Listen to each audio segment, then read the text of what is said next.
Effect ന്യൂസിലേക്ക് ഇവർക്കും സുസ്വാഗതം. കേരള ഗസറ്റഡ് ഓഫീസേഴ്സ് യൂണിയൻ വായി മൂടിക്കെട്ടി പ്രതിഷേധം സെക്രട്ടേറിയറ്റിന് മുന്നിൽ. ഈ കൊള്ളക്കെതിരെ പ്രതിഷേധിക്കുന്ന എല്ലാ KGOയുടെ സമരാധികരായ നേതാക്കളെയും തുടക്കത്തിൽ തന്നെ ഞാൻ അഭിവാദ്യം ചെയ്യുന്നു. കേരളത്തിലെ വിവിധ നാനാവിധ മതസംഘടനകളും മതവിശ്വാസികളും വിശ്വാസമർപ്പിക്കുന്ന ശബരിമലയിൽ പോലും കയറി കൊള്ള നടത്തുന്ന ഈ സർക്കാരിനെ, സർക്കാർ ഉദ്യോഗസ്ഥരെ കൊള്ളയടിക്കുവാൻ യാതൊരു മടിയും ഉണ്ടാവില്ല എന്ന് നമുക്കറിയാം. നമ്മളെല്ലാവരും തന്നെ ഗസറ്റഡ് ഉദ്യോഗസ്ഥരാണ്. ഒരു ഗസറ്റഡ് ഉദ്യോഗസ്ഥന് ഏറ്റവും കുറഞ്ഞത് 50,000 രൂപ ബേസിക് ഉണ്ട്.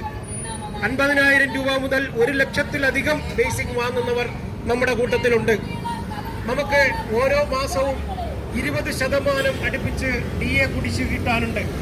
അങ്ങനെ നോക്കുമ്പോൾ നാം ഓരോരുത്തരും ഓരോ മാസവും 10,000 രൂപ മുതൽ 20,000 രൂപ വരെ DA കുടിശ്ശികയിൽ നഷ്ടം സംഭവിച്ചുകൊണ്ടിരിക്കുകയാണ്. ഈ അവസരത്തിലാണ് മെഡിസപ്പ് എന്ന് പറഞ്ഞ് മറ്റൊരു കൊള്ള കൂടി നമ്മുടെ മുന്നിലേക്ക് എത്തുന്നത്. കഴിഞ്ഞ മാസം വരെ നമ്മൾ 500 രൂപ പ്രീമിയം അടച്ചുകൊണ്ടിരുന്നത് വരാൻ പോകുന്ന മാസം മുതൽ 810 രൂപ നമ്മൾ പ്രീമിയമായി അടയ്ക്കാൻ പോവുകയാണ്.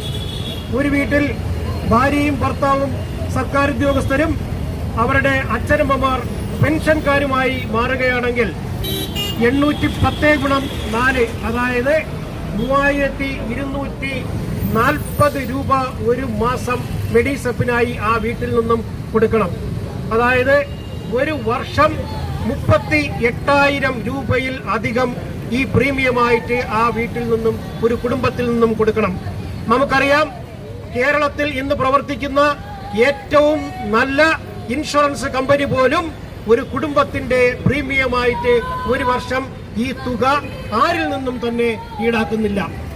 ഈ പറയുന്ന മെഡിസപ്പ് കൊണ്ട് എന്താണ് ഉപയോഗം എന്ന് കഴിഞ്ഞ കുറെ വർഷങ്ങളായി നമുക്കറിയാവുന്നതാണ്.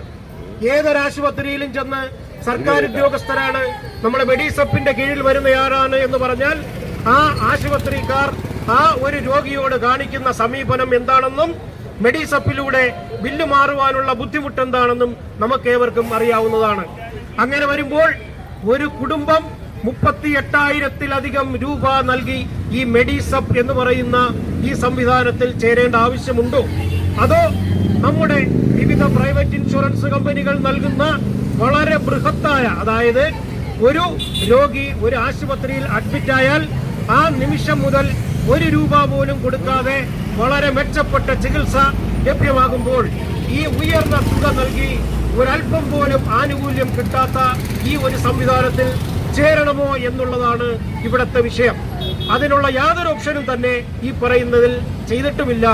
എൻലിസ്റ്റ് ചെയ്തിട്ടുള്ള ഹോസ്പിറ്റലുകളെല്ലാം തന്നെ മെഡിസപ്പിലുള്ള ഈ നമ്മളോട് കാണിക്കുന്ന വിവേചനപരമായ ഒരു രീതി, ഇതിലെ ബില്ലുകൾ മാറിയെടുക്കുന്നതിന് സർക്കാർ കാണിക്കുന്ന നമ്മളോടുള്ള വിവേചനം, ഇതെല്ലാം ഒന്ന് മാറിക്കിട്ടിയാൽ ഒരു പക്ഷേ നമ്മൾ നൽകുന്ന ഈ ചെറിയ ഒരു വ്യത്യാസം നമുക്കൊക്കെ സഹിക്കുവാൻ കഴിയും.